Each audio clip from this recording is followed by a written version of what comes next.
বৰ্তমান সময়ত সমাজতে অপৰাধ আৰু অপৰাধীৰ সংখ্যা বৃদ্ধি পাই থকা আমি দেখিবলৈ পাইছোঁ। হত্যা, চুৰি, ভাতৃ সংঘৰ্ষ, জালনোট সৰবৰাহ আদিবোৰ হৈছে অপৰাধমূলক কাৰ্য। অপৰাধ এক সামাজিক অমংগল বা সমাজ বিৰোধী কাৰ্য।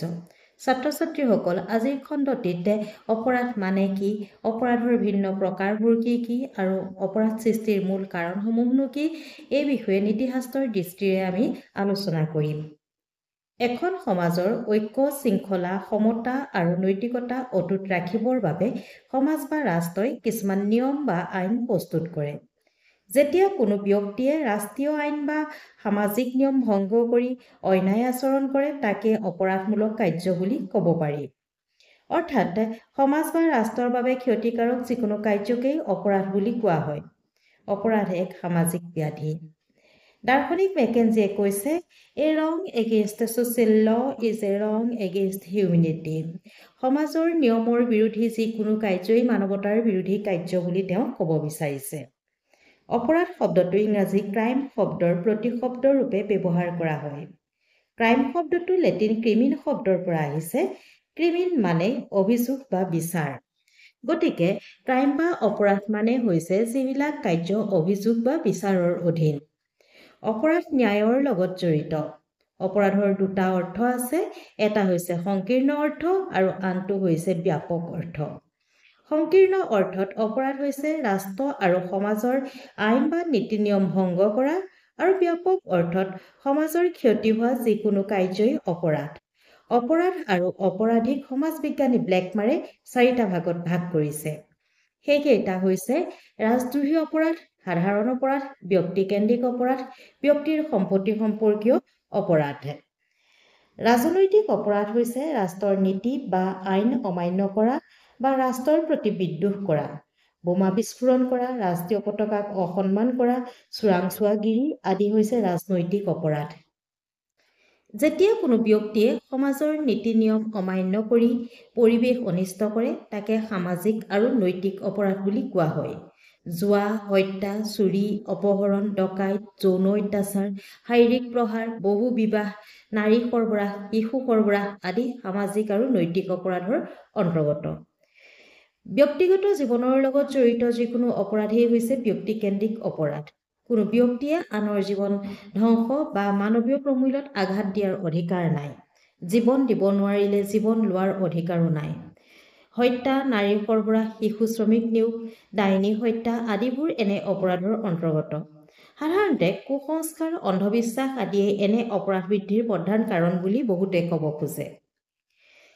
অবৈধ সম্পত্তি হস্তগত বা অবৈধ বস্তু কিনা বেচা, জালনোট প্ৰস্তুত কৰা, ড্ৰাগছৰ ব্যৱসায় কৰা, সুৰা বিক্ৰী কৰা আদি টকা পইচাৰ লগত জড়িত যিকোনো অপৰাধেই অৰ্থনৈতিক অপৰাধ বা ব্যক্তিৰ সম্পত্তি সম্পৰ্কীয় অপৰাধ।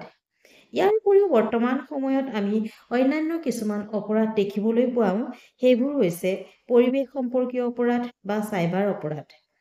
পৰিৱেশ সুৰক্ষাত বাধাৰ সৃষ্টি কৰা যিকোনো কৰ্মকেই পৰিৱেশ অপৰাধ বুলি কোৱা হয়। বনাঞ্চল ধ্বংস, প্ৰাণী হত্যা আদি পৰিৱেশ অপৰাধৰ মূল উৎস। চাইবাৰ অপৰাধ কম্পিউটাৰৰ লগত জড়িত।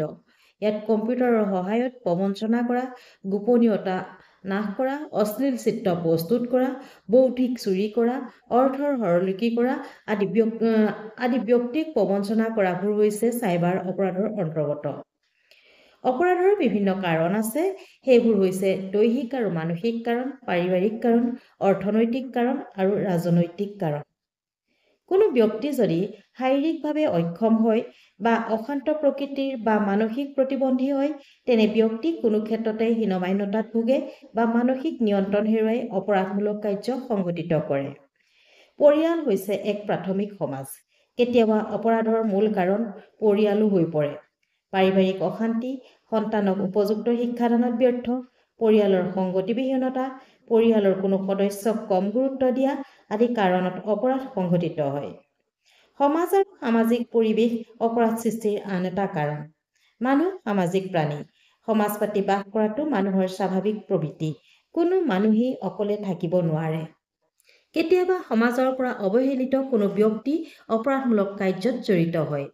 ইয়াৰ উপৰিও সমাজত প্ৰচলিত অন্ধবিশ্বাস, কুসংস্কাৰ, কঠোৰ ৰীতি-নীতি, অনগ্ৰহৰ শিক্ষা ব্যৱস্থা আদি অপৰাধ সৃষ্টিৰ এক কাৰণ হ'ব পাৰে। অপৰাধৰ প্ৰধান কাৰণ হিচাপে আৰ্থিক ব্যৱস্থা বুলিও বহুতে ক'ব বিচাৰে। আৰ্থিক অভাৱ, বিলাসী জীৱন প্ৰণালী, অৰ্থনৈতিক বৈষম্য আদি আৰ্থিক অপৰাধৰ কাৰণ। ইয়াৰ ফলত চুৰি, হত্যা, ডকাইত, লুণ্ঠন আদি অপৰাধমূলক কাৰ্য সংঘটিত হয়। অপৰাধৰ লগত জড়িত ৰাজনৈতিক ব্যৱস্থাও আছে। বহুতো অপৰাধীয়ে অপৰাধ কৰিও ৰাজনৈতিক ক্ষমতাৰ বলত সুৰক্ষিত হৈ থাকে, যাৰ ফলত বাৰে বাৰে অপৰাধ কৰিবলৈ ভয় নকৰে আৰু অপৰাধ আৰু অপৰাধীৰ সংখ্যা ক্ৰমে বাঢ়ি গৈ থাকে। অপৰাধ নিয়ন্ত্ৰণৰ বাবে নৈতিক নিয়ম অনুযায়ী শাস্তি প্ৰদান কৰা হয়। ভাল কামক পুৰস্কৃত কৰা আৰু বেয়া কামক বা অসৎ কৰ্মৰ বাবে কৰ্তাই শাস্তি পোৱাটো উচিত। যেনে কৰ্ম তেনে ফল। অসৎ কামৰ বাবে অপৰাধীক শাস্তি দিয়াৰ বহুতো কাৰণ আছে। প্ৰথমতে, অপৰাধীয়ে কৃতকৰ্মৰ যাতে অনুশোচনা কৰিব পাৰে তাৰ কাৰণেও অপৰাধীক শাস্তি দিয়া হয়। আৰু দ্বিতীয়তে, অপৰাধীৰ শাস্তি দেখি অন্য ব্যক্তিয়েও যাতে তেনে কাম কৰিব নিবিচাৰে তাৰ বাবেও অপৰাধীক শাস্তি দিয়া হয়। সৎকৰ্ম কৰা ব্যক্তিয়ে অনুপ্ৰেৰণা পায়। অপৰাধীক যদি শাস্তি দিয়া নহয় তেন্তে সৎভাৱে কাম কৰা মানুহৰ মনত অসন্তুষ্টিয়ে দেখা দিব পাৰে। শাস্তি বিধানে ব্যক্তিক সমাজ তথা ৰাষ্ট্ৰৰ নৈতিক দায়িত্ব আৰু কৰ্তব্যক সচেতন কৰি তোলে। বহুতো অপৰাধ বিজ্ঞানীয়ে অপৰাধক এক ৰোগ বুলি ক'ব বিচাৰে। কিন্তু সকলো অপৰাধকে ৰোগ বুলি ভাবিলে সমাজ বা ৰাষ্ট্ৰৰ ক্ষতি হ'ব। অপৰাধ এক সমাজ বিৰুদ্ধ কাৰ্য। সেয়ে অপৰাধীয়ে শাস্তি পোৱাটোক ন্যায় বুলি নীতিবিদসকলে ক'ব বিচাৰে। ছাত্ৰ-ছাত্ৰীসকল, অপৰাধৰ খণ্ডটি আজি ইমানতে অন্ত হৈছে। আজি আমি অপৰাধ কি, অপৰাধৰ প্ৰকাৰ কি বা অপৰাধ সৃষ্টিৰ মূল কাৰণবোৰ কি আলোচনা কৰিলোঁ। ইয়াৰ পিছৰ খণ্ডটিত আমি অপৰাধৰ লগত জড়িত শাস্তি তত্ত্ব সম্পৰ্কে আলোচনা কৰিম।